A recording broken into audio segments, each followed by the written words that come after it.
Hi friends, welcome to cine family two. Prema Entha Madhuram serial ప్రముఖ G Telugu ఛానల్లో ప్రసారం అవుతూ మంచి సక్సెస్ను అందుకుంటుంది.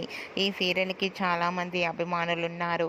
ప్రేమ Entha Madhuram serial heroine Sriram Venkat and Varsha, Arya Anu క్యారెక్టర్లోను అండ్ అలాగే టీం అందరూ కూడా చాలా అద్భుతంగా నటిస్తూ మంచి పాపులారిటీని క్రేజ్ను దక్కించుకున్నారు. ఈ సీరియల్కి సంబంధించిన ప్రతి లేటెస్ట్ అప్డేట్స్ని ఎప్పటికప్పుడు షేర్ చేస్తూ ఉంటారు. అయితే రీసెంట్గా ప్రేమ Entha Madhuram serial heroine Arya Anu and team shooting location latest ఫొటోస్ని షేర్ చేశారు. ఆ ఫొటోస్లో ఆర్య అను అండ్ టీం అందరూ కూడా బస్సులు నడుపుతూ షూటింగ్లో పాల్గొంటూ బిజీగా కనిపించారు. ఆ ఫొటోస్ చూసిన వారంతా nice pics and super serial అంటూ కామెంట్స్ పెడుతున్నారు. మీకు కూడా Arya Anu and team shooting location latest photos మీకు నచ్చినట్లయితే మీ అభిప్రాయాన్ని మీ కామెంట్ రూపంలో తెలియజేస్తూ లైక్ చేయండి, షేర్ చేయండి. మరిన్ని ఇంట్రెస్టింగ్ అండ్ లేటెస్ట్ అప్డేట్స్ కోసం మా సినీ ఫ్యామిలీ 2 ఛానల్ని సబ్స్క్రైబ్ చేసుకోండి.